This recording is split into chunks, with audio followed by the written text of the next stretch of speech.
Hi everybody, Rock Dude here. Mark Z, and welcome to another awesome episode of the Rockin House.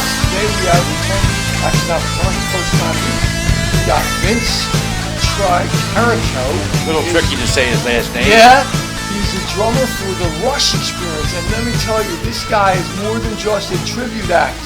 Rock Dude. DW actually made him a replica drum set.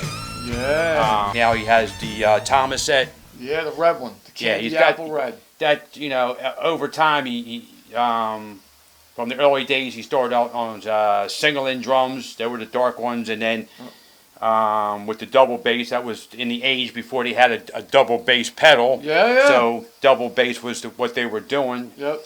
And then Tama came in, and then there was a Ludwig frame for Neil Peart, and then up until his death a few years ago, rest in peace, Neil Peart. He was on DW, as we know. So, if you want the drummer out there who can actually say it's like they just transported a Neil Peart drum set on stage, it is exactly that. They got the invoice from when they made the drum set for Neil, and that's the actual one they used to make his DW. And previously on tour now, what did he say? He's on the Red Thomas set. Yeah, that's going to be in the next show coming up in a few weeks. So yeah, it's an uncanny thing to say I'm going to be a tribute band and pick one of the most difficult drummers to try to copy. One of my favorite drummers of all time, absolutely, other than John Bonham. So we got a nice read here. Oh yeah, Geddy Lee, My Effin' Life. What a great read. It says everything to the detail of Geddy when he was a kid all the way to his stardom in Rush. Very cool book to check out. Here, you get a chance, check it out, man. So I'm excited. So most people, if you're an autograph or memorabilia collector like myself, having a complete Rush autographs hookup three-way is hard to find, so I'm proud to have this in my autograph collection. Three-way Rush is fantastic. Awesome. Very rare. Caress Steel was Bastille Day, Mark, one of the hits on this one. So, the early configuration of Rush, the way they sounded was a little different than what they were in the 80s, and then by the 90s and there, so they had a different sound there. So they're always evolving into something new, but I was the guy who was just the 70s Rush. That's what I really liked, Right. Hemispheres, Caress of Steel, 2112, etc. So Moving Pictures. Moving Pictures became the 80s Exit thing. Stage Left, one of the best live recorded albums. When they came a little bit more commercial, and even non-fans of progressive rock were liking Rush back in them days. So.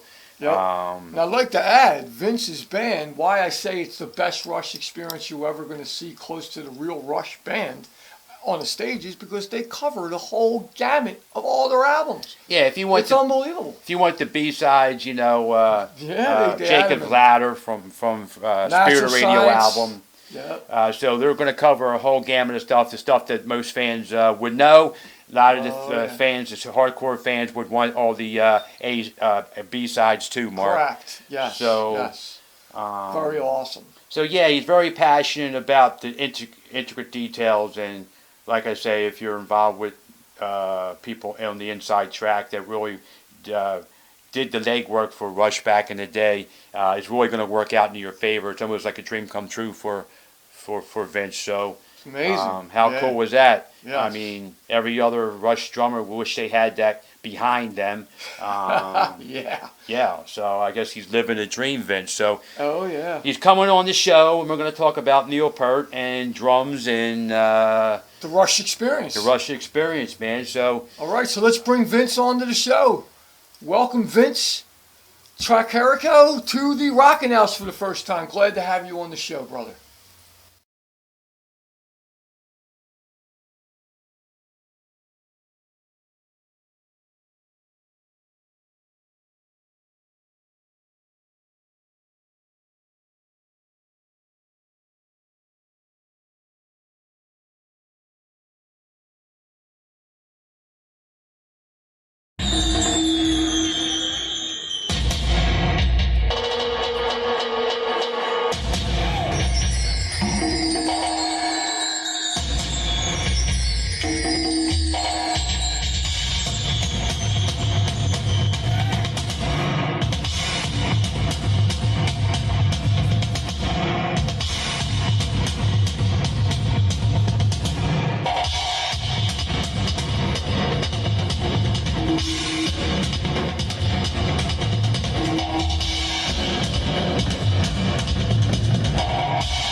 All right, this is Marky Z, and welcome to another awesome episode in Season 4 of the Rockin House. We got a special guest today that is his first time on the show today from Virginia.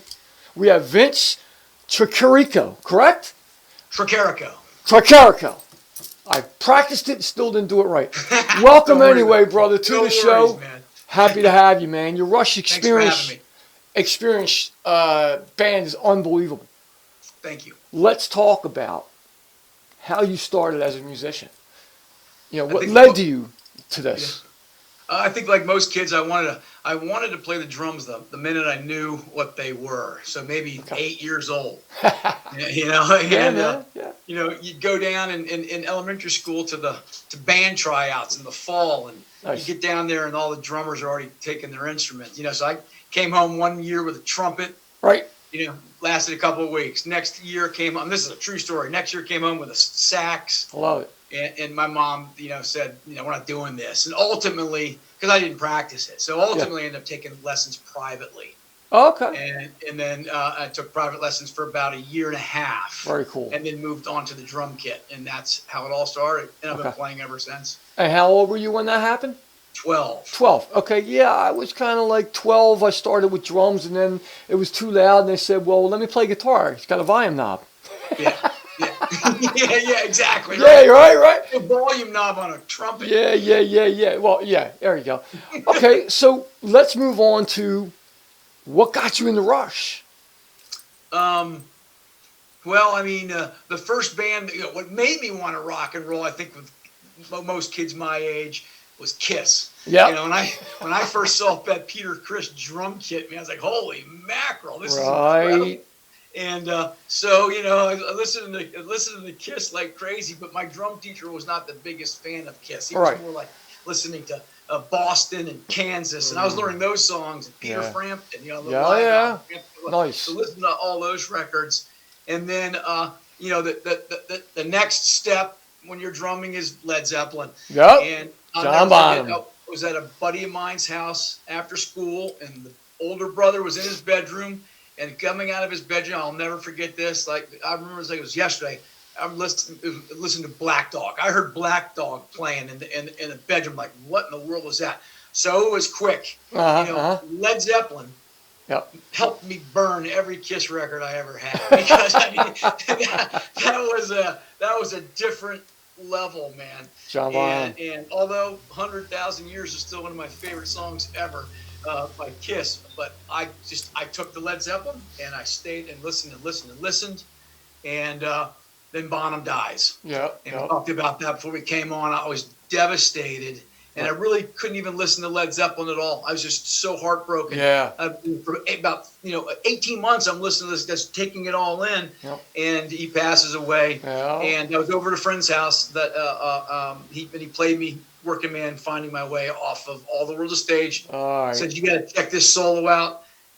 Game over, man. I mean, it's funny. Here's the ironic thing. I say this on every time I'm interviewed. Right. Neil Peart helped me get over the loss and the passing of my very first drum hero.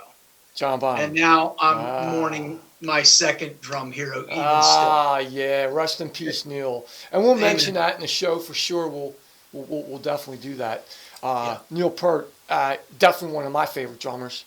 I always loved his playing. It was unique. I was hooked the first time I heard Rush, hearing this guy. Yeah.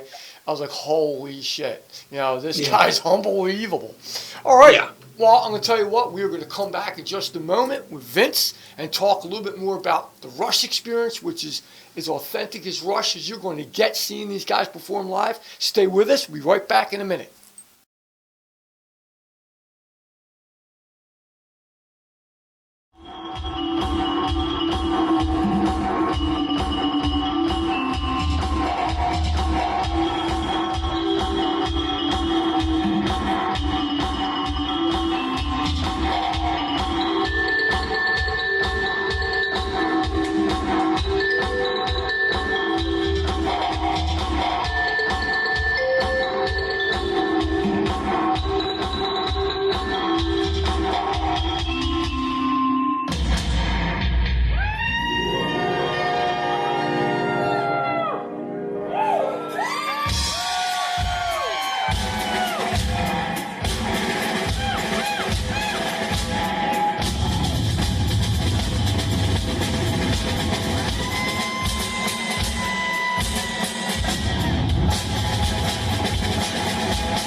this is Marky Z, and I'm back with Vince, again from the Rush Experience.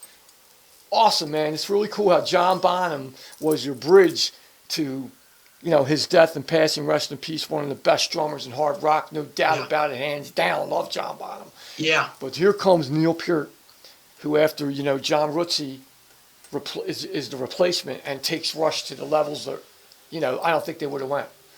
Absolutely. Now, here we go with Neil Peart. How did this happen for you? When you heard Neil Peart, you're like, that's it. Yeah. So quickly picked up a copy of All the World's a Stage and just burned through that night and day. Played it into the ground. It's funny. When I was growing up, I have two older sisters. Okay. And when I was growing up here in Northern Virginia, on Sundays, after you'd come home from church, my older sisters would always go to this record store called Giant Music in Falls Church, Virginia. Okay. And my mom used to give us money, and we'd go buy a record. And Nice. so my mom gave me money that day, and I walked to the store and said, I'm buying a Rush album today because I only have All the World's a Stage. And I walk in there, and I'm probably 13 and a half years old. Yeah. And there's one Rush album in there. So we're going to go from All the World's a Stage to Hemispheres. Nice.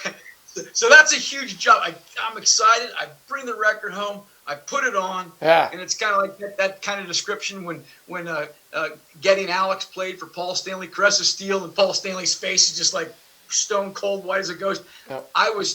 I couldn't get my head around this. Yeah. We're now thinking about freaking Greek mythology and trees and this crazy instrumental. I'm like, what in the world is this? I'm just hearing Bastille Day in Lakeside Park.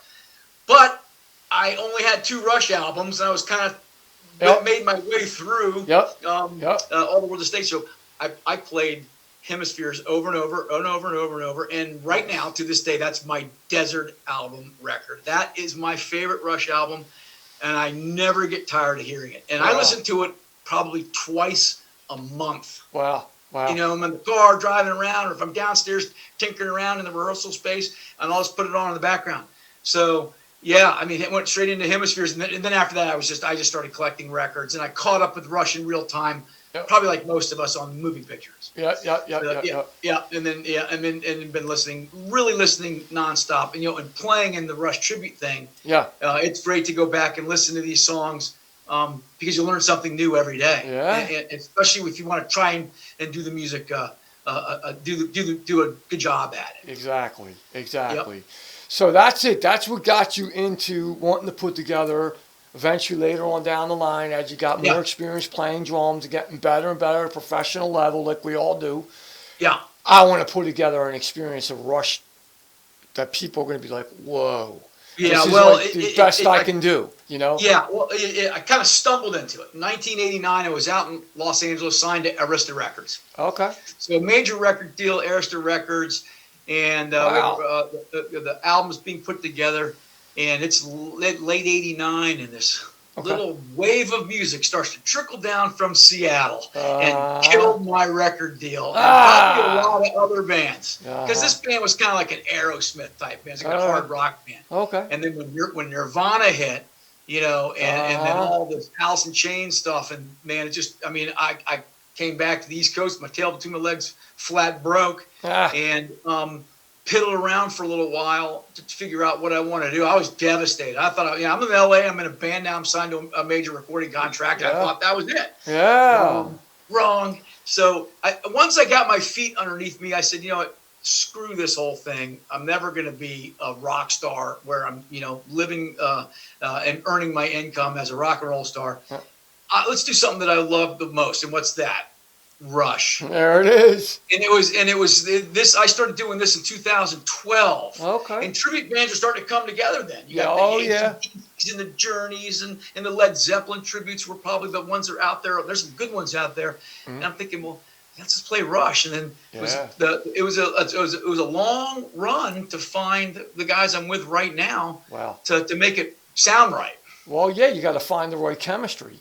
Yeah. So this is the third iteration of the Rush tribute world for me. So now let's talk about your drum kit. You got a rotating stage. You really bring the experience of what, rest in peace, Neil Peart. Yeah. I don't know anybody that does it better than what you've been doing. Well, thank you. I decided that if I was going to do a tribute to Rush, Right.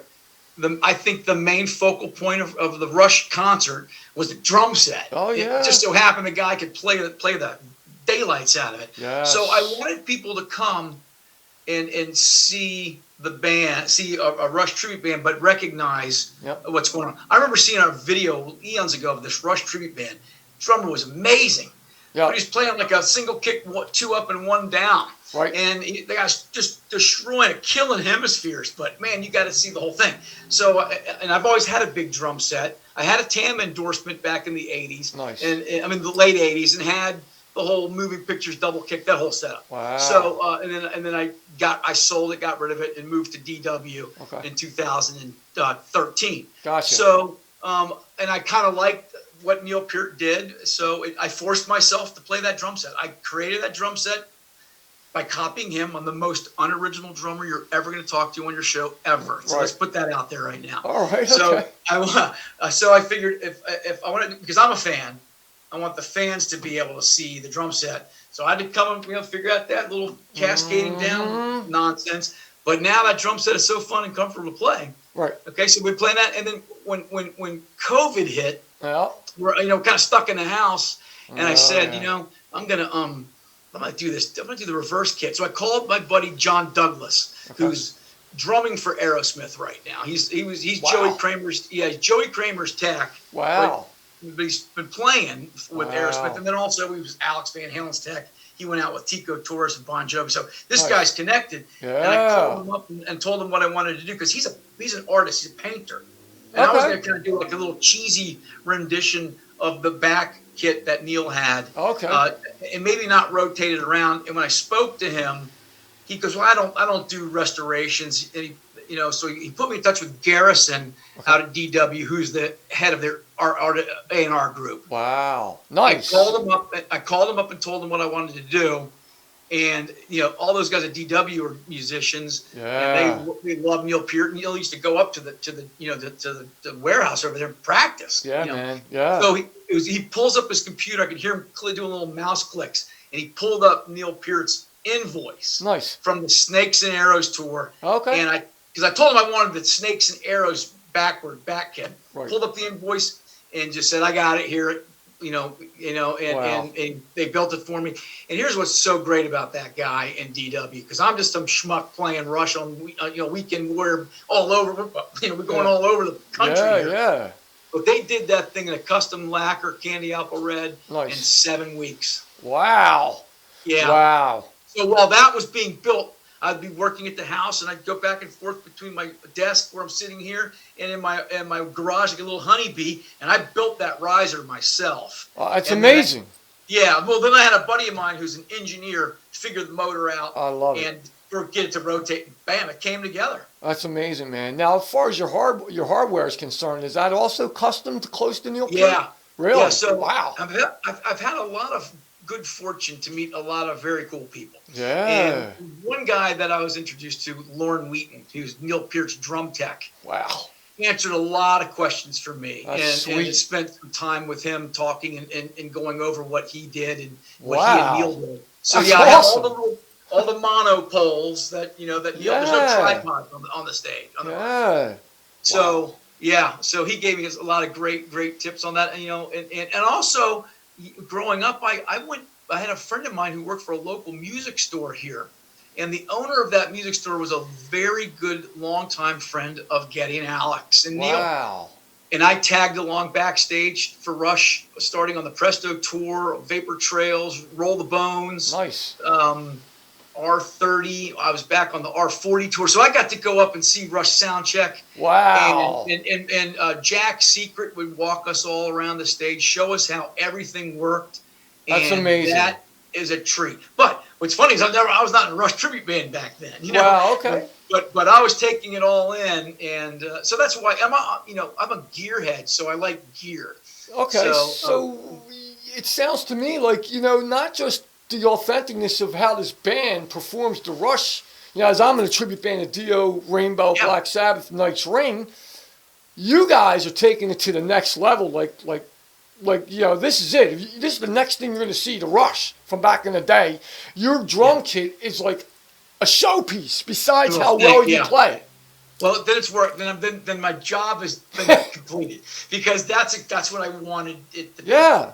I wanted people to be able to see that drum set. So Yeah. So I mean, because I'm a huge fan. Yeah. And it is a lot of fun. Right, we had our first Spinal Tap moment at a gig a couple weeks ago. I ended up playing.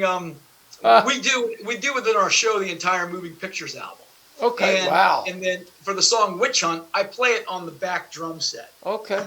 And for different, I won't bore you with why I do, but I do. Mm-hmm. So I play on the back drum set, and as we're coming back around to do Vital Signs, one of the pieces underneath came loose. So the axle was actually spinning around, and I played 3/4 of Vital Signs with my back to the audience. Oh my God!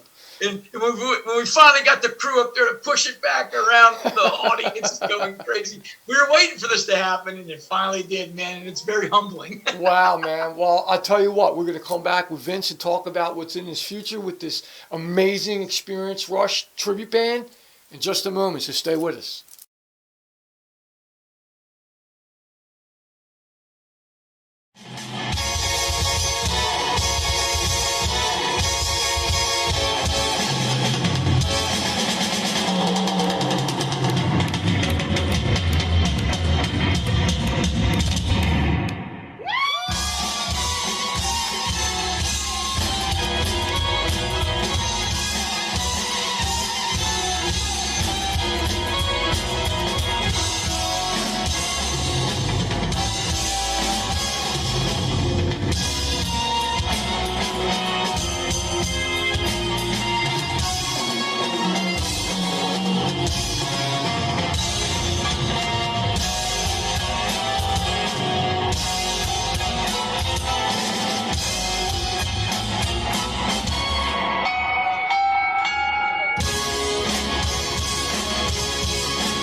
All right, it's Mark Z again, and we're wrapping up our show here at the Rockin House with our, special guest, Vince, who's first time coming to the show. Again, thank you for coming to the show. It's been really cool what we've been talking about so far, how amazing about your drum kit. It's authentic because you're going to get to Rush's drum kit. Neil's kit is amazing. Talk about blessed. Yeah, you're blessed. It's amazing. Amen to that. Amen. Yeah. So let's move on now in our last segment here and talk about what is in the future for the Rush Experience and Vince. Yeah. Well, I mean, as I said earlier, there's no music I love playing more than Rush. The work is done. There's a lot of work to do, but the work is done. The fans are expecting to see something they love. That's why I came up with the tagline from the song Headlong Flight, Live It All Again. Mm-hmm. So the idea is when you see our band, you're going to live it. Well, we're going to try to live it all again as best we possibly can. We're going to play those songs that we love. Yeah. And it's on all of our merch. It's on our stage stuff, scrims, and so on and so forth. So, the band is booked. I mean, we start off a whole summer run in 3 weeks down in Myrtle Beach, South Carolina at the House of Blues. Nice. And then we're headed up your way. We're headed up to Pennsylvania. We're Rochester, New York, Buffalo. We're going out to Michigan, Indiana, and Rhode Island, and up a little bit in the Northeast. Love it. And, back down here where we live outside of Washington, D.C. Yeah. And, we're just going to take our full show and go out and play. We do similarly to what Rush did. We usually play by ourselves with the evening with about 2 hour and 5 hour and 15-minute sets with a 15-minute intermission and then another 12 or so minutes of encores. I love it. So, yeah, man, we cover the band from the beginning to the end and all points in between. That's amazing. That's a major gamut of a spectrum, a broad spectrum of Rush songs that you're doing, that you can perform and pick and choose how you want to do the show. So cool. That's a hard part, I think, for any band because with your band you're playing, you're a fan. So there's Oh, nights where you can't play a song you want to play. Like we will always play Natural Science and Jacob's Ladder in the same Killer show. songs, dude. I just don't care because even though we're playing the Camera Eye and some other longer songs, so but we play all the songs that people are familiar with: Tom Sawyer, Red Barchetta, Yes. Spirit. But we Oh, also yeah. used to do the deeper stuff that tickles our fancy. Like we covered Territories Okay. off of Power Windows, which is kind of a song people are like, whoa, All can't right. believe you guys played that. We play Scars Okay. off of the Presto album, which is a wonderful piece that Neil Peart orchestrated with all these African-style drums. Wow, that's amazing. Very rhythmic. You Yeah. check that song. Yeah. So the band is just head down. We're learning new songs and Love it. and playing for as many people and as many gigs as we possibly can. That's Just amazing. love doing it. And again, it's my understanding that we just recently, I don't know how long it's been, but you got a new member that joined the band, correct? Yeah. So I met David Kidd, our Geddy Lee. I Okay. met him in August 2 years ago. This coming on. Nice. Okay. And then he had a friend of his that could play guitar and was interested in doing it.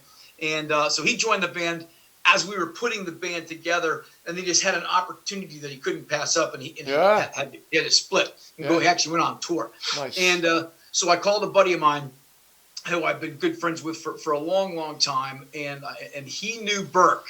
Okay. And Burke is the guitarist now, and he joined our band for our first show. Literally, he rehearsed with us for 30 days. Wow. And it doesn't hurt that he loves Rush, Right, so he's right. familiar with the music, Oh, yeah. and he's also an amplifier, does amplifier modifications in repair. Wow. So he knows how to get the tones. Hot So rods. I think for Rush, I think the hardest thing to cop is Alex. Yeah. Because he kept changing his tone album after. He was trying to figure out a way to fit in when they kind of slid into that little keyboard era. Yeah. So Burke joined our band for our first gig on March 31st, 2022. Okay. 2023. Sorry. Okay. So he's just been in the band for a year. Yeah, I knew he was pretty new. You know? Yeah. Yep. Okay, so Yeah. I just didn't know how long. So Yeah. great. So there's a really awesome future for this band. You guys could wind up being the world-class best Rush tribute ever. I mean, I see you're heading that direction for sure. Well, thanks. Still a lot of work to do. Yeah. Check your egos at the door, boys. 'Cause you come up tracks quick. And this music is I not love easy it, to man. play. Anybody that plays in any tribute band, I think. Dude, you ain't telling me. I know, man. I got to cover some major bass players in the Dio Yeah. Black Sabbath Rainbow era. Right. Absolutely. And those people, those fans know those licks. Oh, yeah. I know Yeah. it. I try Yeah, to it's like- play it as best I can, man. Amen. Close to it. I had people come up to me and say, "Man, that was incredible. What the hell happened in La Via Strangiato?" I said, "If you heard it, brother, I heard it too." Yeah, right. Yeah, man. Well, listen, Vince, I'm glad we finally got you to get on the show. I knew there would be a good show if we got you on here. I wanted Thanks, to cover how well this band's doing, what's going on with it, and we got to do that. And of course, I will dedicate this to Neil Peart that we lost. What? How long ago has it been for him now? What now? 4 years. 4 years. Oh my God! Yeah, Already. 4 years So- already. So we'll make sure we make mention that we rest in peace, Neil. You were an amazing drummer, one of my favorite drummers, and it's amazing to have this guy on the show that built to specs your stuff as far as your drum gear is insane. That DW actually building the kit for you, it's just like actually having the same kit that Neil Peart's playing. Like it is. Yeah. I mean, you can't get better than that, my brother. But I want And to stay say, tuned. And stay tuned because there's a big surprise coming in the drum department. You'll see it real soon. I'm loving it, brother. All right. Well, again, I want to say by myself, Marky Z, and from my partner, Rock Dude, thanks, Vince, for coming to the show. We hope to have you back. I'm Marky Z, and I'm out. Well, Mark and Brian, remember this is where we started. That's where I was just sitting with you doing the interview. Here's all the pieces to that incoming drum set. And there's Burke's guitar rig. But then we go down to the basement. Good Lord, there's your $190 or whatever it is. Then we go down to the basement. So this is the band practice. Burke has all his wires. He puts his amp like right here in the floor of my foyer of my house. And then just leaves all of his cables here as we walk downstairs in my basement. This is the old band room in here. There's some pretty cool stuff. A postcard from Neil Peart. He wrote me. I wrote him. He wrote me back. Give you a second to freeze the camera and you can read it. Back in the day with the long Howard Stern hair, Alex and I backstage. And a bunch of pictures from different tours. That's the Counterparts tour. That's Alex actually sound checking on the Roll the Bones tour. That would be Test for Echo. Front of house picture at our local arena for Counterparts. There's Jack and I.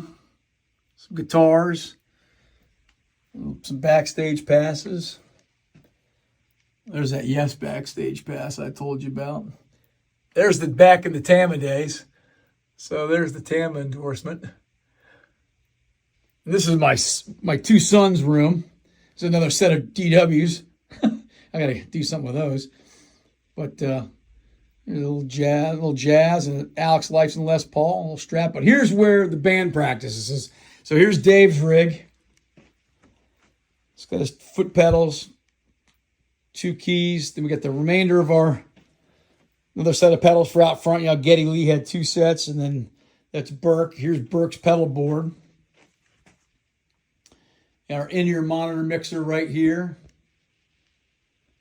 And then I think probably the best deal of all is the fact that we don't ever take this guy out of the basement. So that's my rehearsal kit. And it is the same thing as the stage kit. So it's the modern Neil Peart setup. It's got, 8, 10, 12, 13. That's a 14-inch floor tom, but on the stage kit, it's 15, 16, 18, and another 15 Malacat, and another replica of the Roland V drums in the back. So this is the red ones that I have where the kit turns around, but these are just little cheaper models I have here in the house. And a little remote snare drum. So yeah, so this is the band practice. This is my electronic rig that goes in a different road case when I play live. I take this out, but I have 2 Roland TD30s where all the triggers plug in. And then I run more samples out of Ableton here. And it all comes together through this DI MIDI merger here rather, and a MIDI interface. And yeah, I'll show you when we're together how the show runs. But this is the kit, the practice kit from in the back. So there's no dragging drums up and down stairs. I gave that up a long time ago. All right, so, and then here's a lot of the hardware for the incoming Tama kit that will have stands and all the mono poles and all that stuff, but just have them down here. Oh, and if you're going to play in a Rush tribute band, you got to have that. I mean, come on, man. I lusted after this thing in the record store growing up. But you might see that drum set on stage very soon.